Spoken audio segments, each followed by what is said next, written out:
morning, and welcome to Young People's Report. I'm Laura Collins. And I'm Nick Witchger. We're at Johnson's Giant Pumpkins, and as you can see, they definitely live up to their name. This place has pumpkins that weigh up to almost 200 pounds. Today on YPR, we'll take a look at some of the fun things to do this season. We'll see what kids will be wearing this Halloween and find out how to stay safe while you're trick-or-treating. One safe way is to go to Crossroads Village. Christy Pina did and brought back this report. As you enter the village, you can tell that it's not business as usual. All the people are in costumes and Halloween is definitely in the air. The kids have also joined in on the fun and are wearing costumes. We spoke to some of the characters about their visit. The best thing about coming here was trick-or-treating because you get lots of goodies. It's fun and you get free candy. It only costs $3 to get in. And I think everyone should come out here and stuff. It's really fun. I'm Dorothy. This is my dad, Toto, with my Aunt Em and Uncle Henry and Scarecrow. Well, after Dorothy over there and her dog Toto landed on my sister and took the ruby slippers, the day was about shot, so we came to Crossroads Village to trick-or-treat. The best thing coming here was trick-or-treating and going on the ghost train. The haunted train ride has many spooky steps along the way, but it's easier to show you than tell you. Take a look.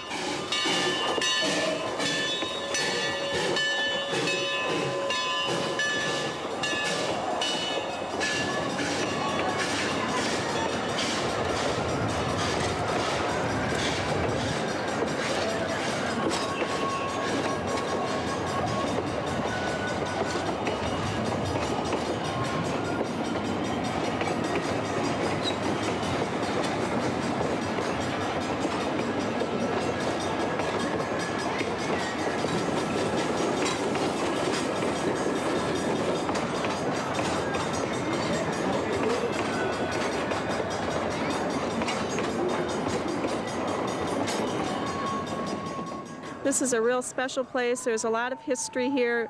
It's an area that's very important to Genesee County and to Flint.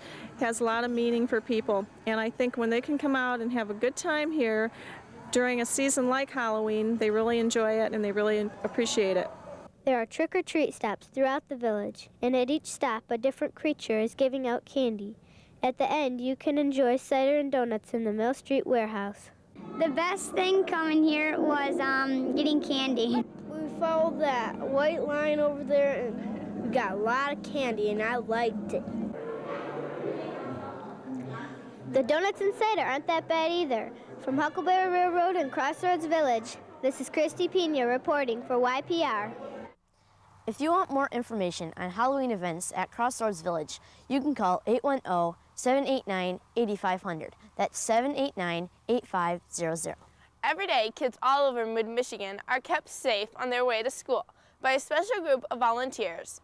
Derek Sinclair spent some time with them and has their story. Every morning, these kids leave home a few minutes early. Their job, to make sure that everyone else gets to school safely. They are members of the School Safety Patrol. For over 70 years, this program has kept the crosswalks safe. Safety patrol is important because we can't have police monitoring the schoolyard. We have lots of traffic, lots of students. So we need to be sure that we have someone watching at crossing areas and other places to be sure that kids arrive to school and go home safely. I care about kids and I just like to keep them safe and you get to be with your friends. I'm on Safety Patrol because I like to help other kids and help them be safe so they don't get pushed around or hit by a car or stuff like that. You have fun out there because it's just fun helping others. The worst thing about Safety Patrol would be standing out in the cold in the winter when you're on your Safety Patrol on your post. When it's warm and sunny out, this job isn't so bad. But these kids have to be on post, whatever Mother Nature's dishing out. They take post in all kinds of weather. The only time that they may be called in a little bit early if they're outside posts is if there happens to be lightning, and then we do not let them stand out on post with lightning. It's worth being out in the cold and when it's raining because it's a good organization because you help the kids' safety when you're done with it, you have a really good feeling that you've helped someone. The Safety Patrol is sponsored by AAA and is credited to saving lives across the country. In a busy neighborhood like this, it's obvious that it serves a basic need, safety. Safety Patrol are out here because some littler kids need help crossing the road because you might not see the cars coming around the corner. You get hit. Considering the bad weather in early hours, why would anyone want to be on the Safety Patrol? Because it's a fun thing to do. Just get to help out kids and you feel good about yourself. In Midland, I'm Derek Sinclair, reporting for YPR.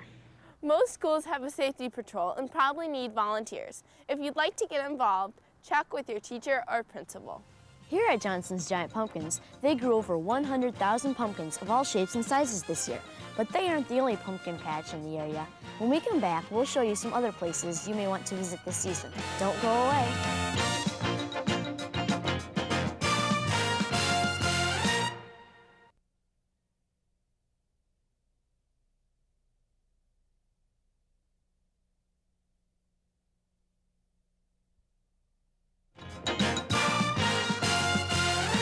Finding the perfect pumpkin can be a fun part of Halloween. Like this one would be perfect if you had a twin brother or sister. Well, they have some of the biggest pumpkins right here. There are many places all over mid-Michigan where you can find great pumpkins. Brad Storms visited one pumpkin patch in Clio and filed this report. Scary. It narrows off into dead ends. It's fun. It's fall, and with Halloween coming up fast, there are lots of places where you can find hay rides, haunted houses, pumpkins, and all the fixings. We're at Piechnik's to take a look at their fall festival. What is there for kids here? There's a hay maze, there's cornstalk maze, there's the fort to visit in the Indian village, there's a small pumpkin house for little ones, and those that want to be scared can go through the haunted house and be scared till they're really delighted with it. The best maze for older kids is this 2-acre corn maze where you can actually get lost in the stalks.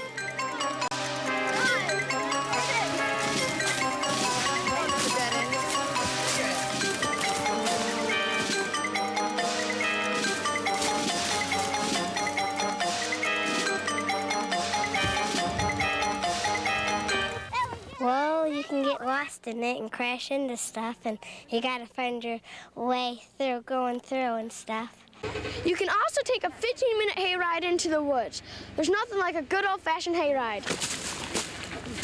Well, I think it's fun because you get to throw hay at people and stuff.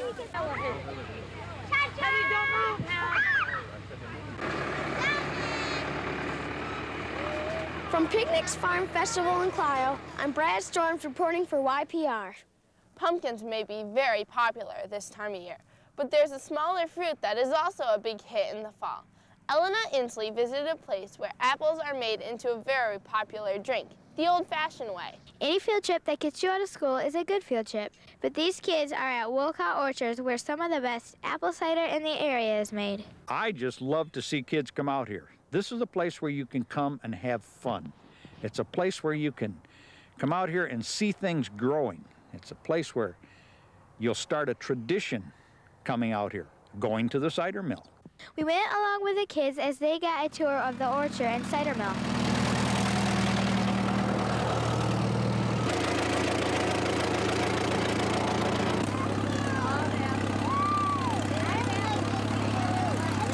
Basically, what they do here is turn these into apple cider. We make cider here with what they call a rack and cloth press. This is about the oldest method of making cider in the United States. They wash the apples in the sorter, and then they go up a conveyor belt, and they put the apples into this grinder, and it grinds it up, and it comes out a hose, and it goes down on these cloths, and then squeeze it all out. Squeeze all this juice out. And all the apple cider comes down into the little boxes, and then they pour it into the gallons. It's very slow, but after you drink it, it's worth it. We will receive, after we have squeezed the pulp, we will receive about 4 gallons of juice for every bushel of apples. And in our press, we press about 12 bushel of apples at each time we squeeze.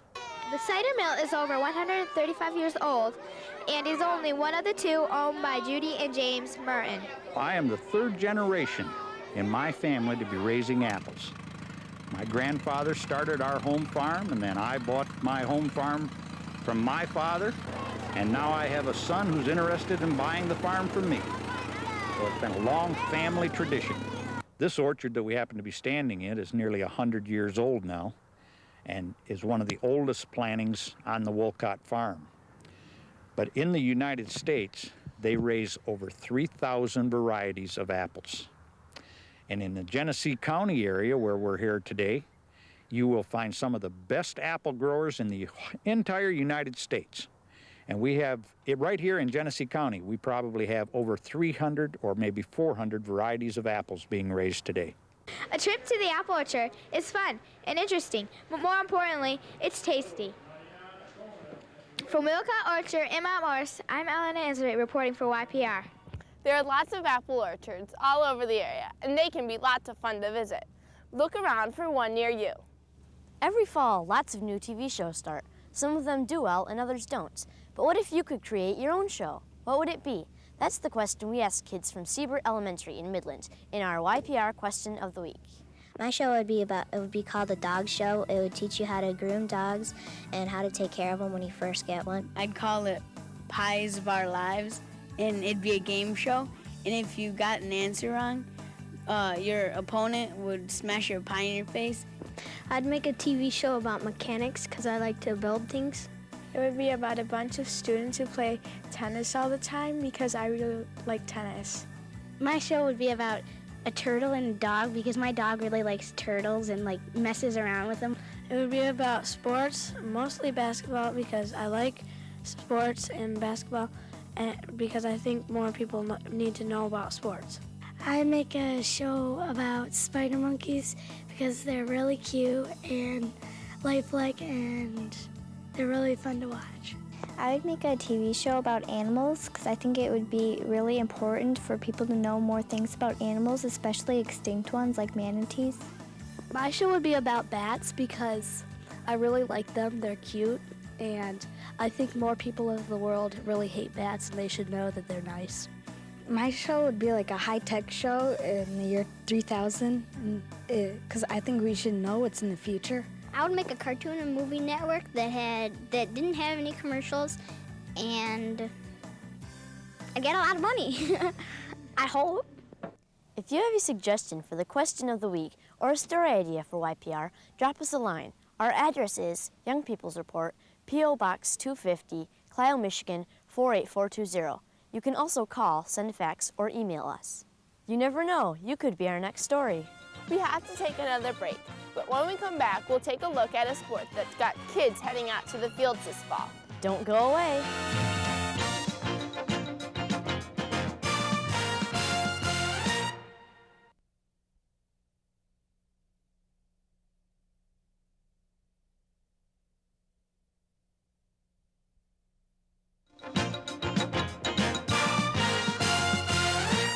Every fall, thousands of kids pick up footballs and go out to play. For some, it's just a game of catch, and for others, it's more serious. But for some kids in Grand Blanc, it's a learning experience that's fun, too. Eric Lembach spent some time with them in Bicentennial Park and has our story. Every weekend, millions of people can be found in front of the TV watching football. But while the pros may have the best moves, some of the best games are played by kids on fields like this one. The Redskins got off to a great start, recovering a fumble and running the ball into the end zone on their first play.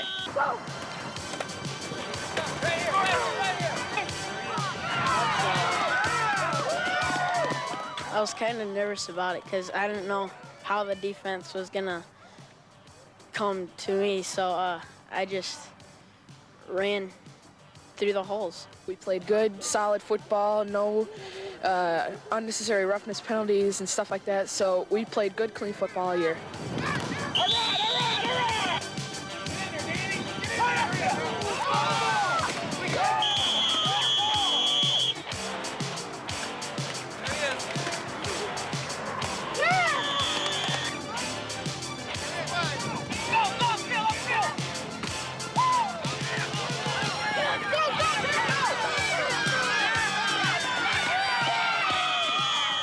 The main reason I've got them out here and what I'm trying to teach them is to have fun at this level. If they learn to play as a team and learn to win and lose with class, that's what it's all about.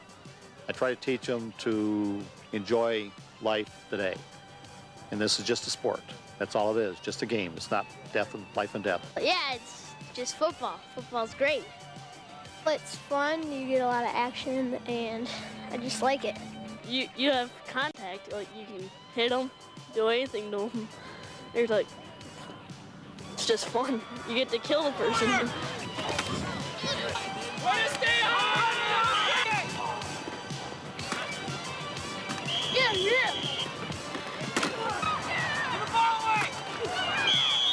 Being middle linebacker, it gives you the whole length of the field to be free and let, yourself just go for the guy.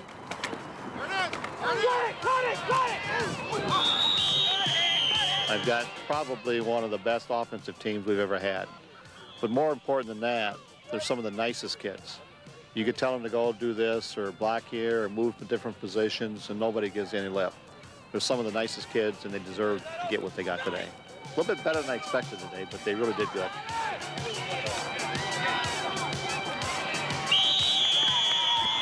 In this league, the kids are all winners. They came out, played their best, and had fun. From Grand Blanc, I'm Eric Lembach, reporting for YPR. For Halloween, you can expect to get a lot of candy, but nothing like the stuff from our next story. Samantha Roth visited a place where sweet treats are made all day long. When it comes to Frankenmuth, most people think of chicken dinners. However, in one kitchen, they don't make chicken at all. They make something a little sweeter. At the Frankenmuth Fudge Kitchen, fresh fudge is made 10 to 15 times a day. You can even choose your favorite fudge from their 19 flavors. For the fudge makers, creating this delicious treat is more of an art than a science. Well, the process of making fudge starts when we use the batching step. That's the first step. And what we do is we put ingredients like sugar and cocoa into a bucket, at which point we dump it into our big copper kettle. At that point, what we do is we take about 4 quarts of coffee cream and we pour that into the kettle as well. Once we get that stirred up, we turn on the flame and it cooks for about 15 minutes. At that point, it's about 240 degrees, and then we dump it out on our large marble tables.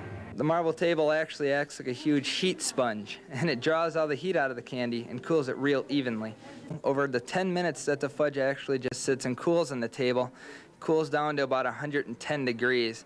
At that point, we take our large paddle called a creamer, and we push it around on the table for probably about 5 to 10 more minutes. And during that process, what it's actually doing is it's blending all the sugars in the fudge together and making it nice and smooth. That's what gives the fudge its creamy texture. After we get it like that, it thickens up enough that we can use some smaller paddles at that point, and we use those to actually work the fudge up into the log shape. And that log shape consists of basically just pushing the fudge on top of itself and not rushing it or going too slow. If we rush it, basically we trap a lot of heat inside the candy, and that'll cause it to break down. If we go too slow, then it actually will set up in a shape that we don't need, and it doesn't do us any good. So at that point, when we get it finished, we let it cool on the table for about 5 more minutes, and then we take one of our large knives and start to cut it up. They make about 150 tons each year and give out samples at the end of each batch. So there you go. Boy, is it good. From the Frankenmuth Fudge Kitchen, I'm Samantha Roth reporting for YPR. Fudge like that is very tasty, but it's not safe for Halloween. Any candy that's not wrapped should be inspected before being eaten. There are lots of things you should know about staying safe this time of year. Halloween can be a dangerous time. Cara Wall takes a look at how you can stay safe this season. On Halloween, you can dress up as anything that you want. I want to be a baby, a princess. I want to be an army officer. Halloween can be a lot of fun, but there are dangers that you should know about. Flint's Crime Prevention Unit is teaching kids how to avoid these dangers. Today we're going to discuss about Halloween safety. What is it? Halloween safety! Knock on the door, but never enter a person's home. Stand at the door, open up your bag and let them drop the items in. Do not go into anyone's home for candies or gifts. Make sure that they are with an adult and they know where they are at all times. The kids learned a lot, but what did they remember? Don't eat the candy until somebody checks it. Go with an adult when you go trick-or-treating. You should keep a parent around always so you won't get hurt in any kind of way. Just talk to people that I know and I'm familiar with, and I shouldn't go in anyone's houses. Just remember when you dress up and go trick-or-treating to play it safe and have a lot of fun. From Pierce Elementary in Flint, I'm Cara Wall reporting for YPR. Those were a lot of good tips to stay safe this Halloween. They sure were, but the real question for me is what costume I should wear. Then our next story will be perfect for you. We have to take a break, but when we come back, we'll turn a reporter loose in a costume shop and see what's available. Don't go away.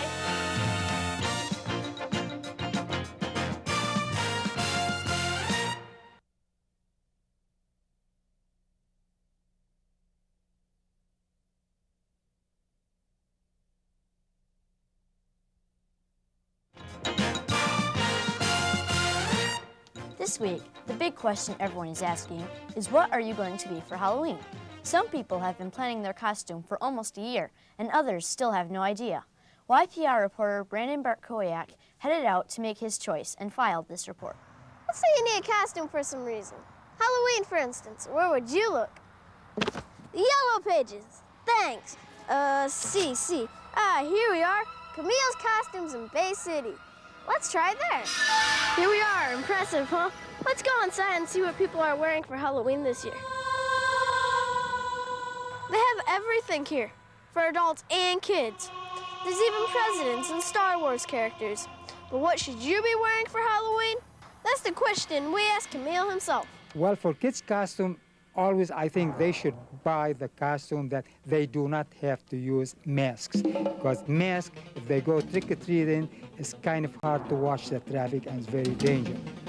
The popular costumes, Batman's Forever, Superman, Spider-Man, corpse, skeletons. A lot, depend on the people what really they want to be. So, you want to see what some of these costumes look like? Let's take a look.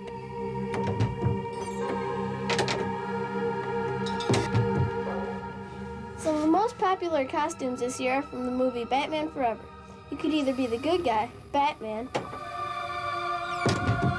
or the bad guy, Riddler. If you still want to fight crime, there's an option.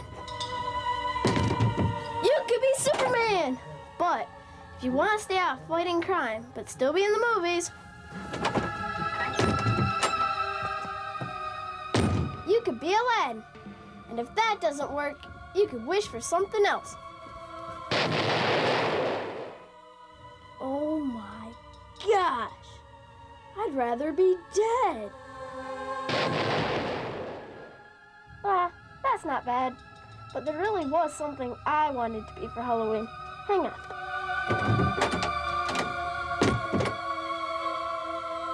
This is what I really wanted to be, a gorilla. But whatever you want to be, just remember, the key is to have fun.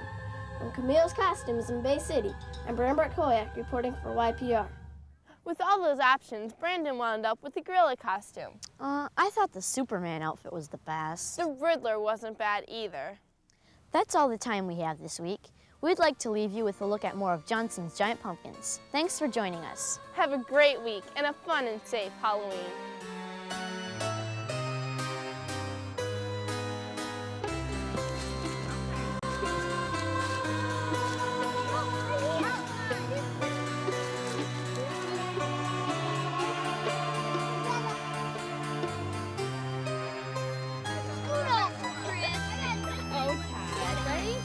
Everybody move this way. I'm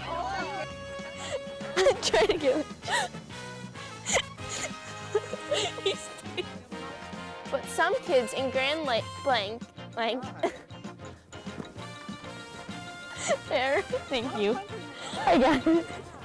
If you'd like to get involved, check. I'm about to. You put it on your phone. You're filming.